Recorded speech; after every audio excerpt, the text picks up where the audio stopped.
Saudara Putri Presiden keempat Republik Indonesia Abdurrahman Wahid Yeni Wahid menyinggung keputusan pemerintah menaikkan pungutan pajak pertambahan nilai atau PPN menjadi 12% pada 2025. Yeni mengatakan jika Gus Dur masih hidup, ia akan berada bersama masyarakat menentang rencana kenaikan PPN 12%. Menurut Yeni Wahid, saat ini rakyat Indonesia dalam kesulitan. Harga kebutuhan pokok melonjak, daya beli menurun dan kelas menengah juga turun.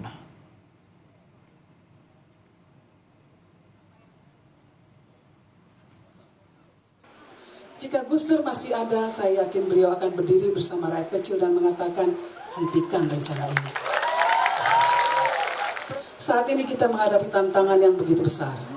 Rakyat hidup dalam kesulitan, harga kebutuhan pokok melonjak, daya beli menurun, kelas menengah turun kelas, bahkan berkurang jumlahnya sebanyak 9 juta orang.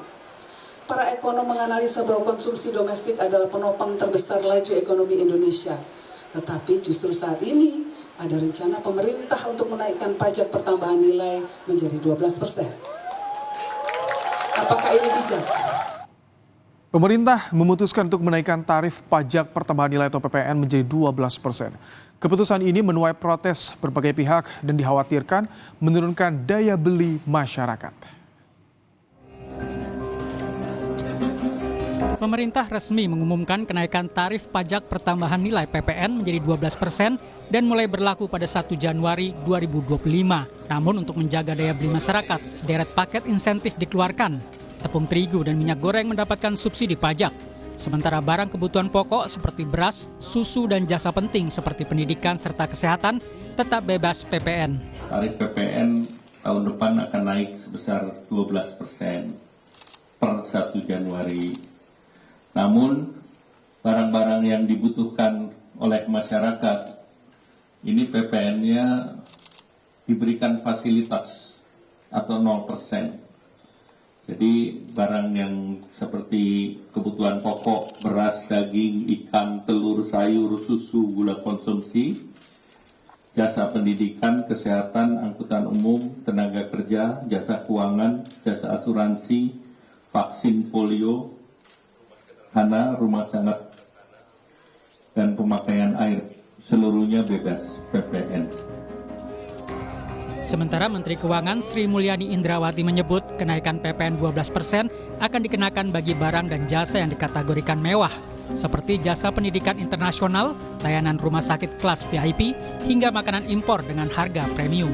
Kenakan bagi barang yang dikategorikan mewah, maka kita juga akan menyisir untuk kelompok harga untuk barang-barang dan jasa yang merupakan barang jasa kategori premium tersebut. Seperti rumah sakit kelas VIP, pendidikan yang standar internasional yang berbayar mahal.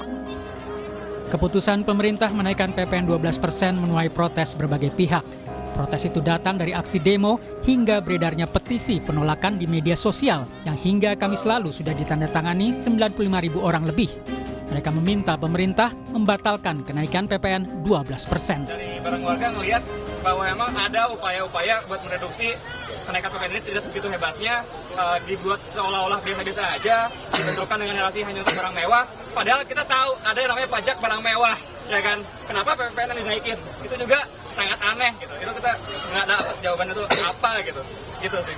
Iya, harus dibatalkan karena dampaknya sangat luas gitu ya. Saya nggak perlu misal satu lagi, udah banyak ahli yang ngomong juga, dan ya harusnya didengarkan ya harapannya, ya itu doang sih harapannya. Ekonom Universitas Paramadina, Wijayanto Samirin mengingatkan pemerintah untuk mewaspadai praktik tidak sehat yang dilakukan oleh sejumlah oknum pelaku usaha dalam merespon kenaikan tarif PPN 12%. Ia menilai ada potensi pelaku usaha menaikkan harga barang jauh di atas tarif PPN dengan memanfaatkan isu kenaikan pajak.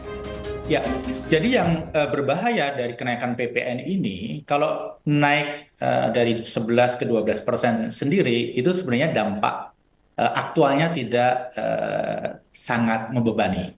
Tetapi kadang-kadang pemain di pasar itu menggunakan kenaikan PPN ini sebagai alasan untuk menaikkan harga. Dan menaikkan harga ini bisa 10%, 15%, 30%. Pemerintah harus memperhatikan dampak langsung kenaikan PPN 12% ke masyarakat. Jangan sampai daya beli masyarakat semakin turun. Tim Liputan Kompas TV. Tahun baru, pajak baru, sederet paket insentif bagi masyarakat sudah disiapkan. Pemerintah mengklaim insentif yang akan diberikan telah memenuhi rasa keadilan, keberpihakan, dan gotong royong. Tapi, apa betul demikian? Berikut catatan kami. Mulai 1 Januari 2025, pemerintah resmi menaikkan pajak pertambahan nilai atau PPN menjadi 12%. Mengacu pada Undang-Undang tentang Harmonisasi Peraturan Perpajakan. Untuk mengantisipasi penurunan daya beli masyarakat, sederet paket insentif dikeluarkan. Tepung terigu dan minyak goreng mendapatkan subsidi pajak, sementara barang kebutuhan pokok seperti beras, susu, dan jasa penting seperti pendidikan serta kesehatan tetap bebas PPN.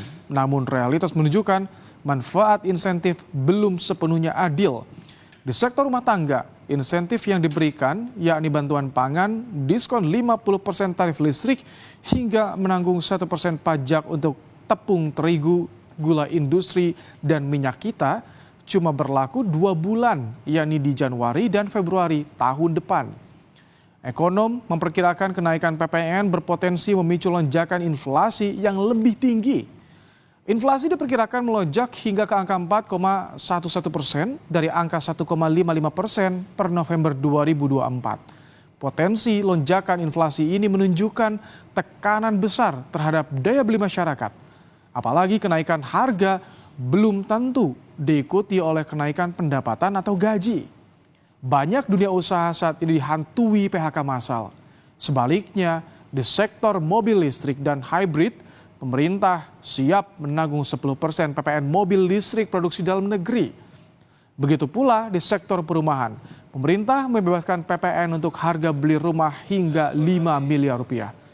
Bisa dibayangkan saat membeli pasta gigi, sabun atau deterjen, kenaikan pajaknya ditanggung masyarakat. Tetapi saat beli mobil listrik atau properti, pemerintah yang bayar pajaknya. Tekanan terhadap daya beli masyarakat diperkirakan akan semakin tinggi. Terlebih ada banyak kebutuhan lain yang tidak masuk dalam skema insentif. Dan hal ini memicu kenaikan harga di pasar.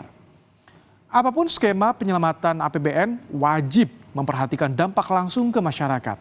Pemerintah harus punya jaring pengaman sosial yang tepat dan transparan.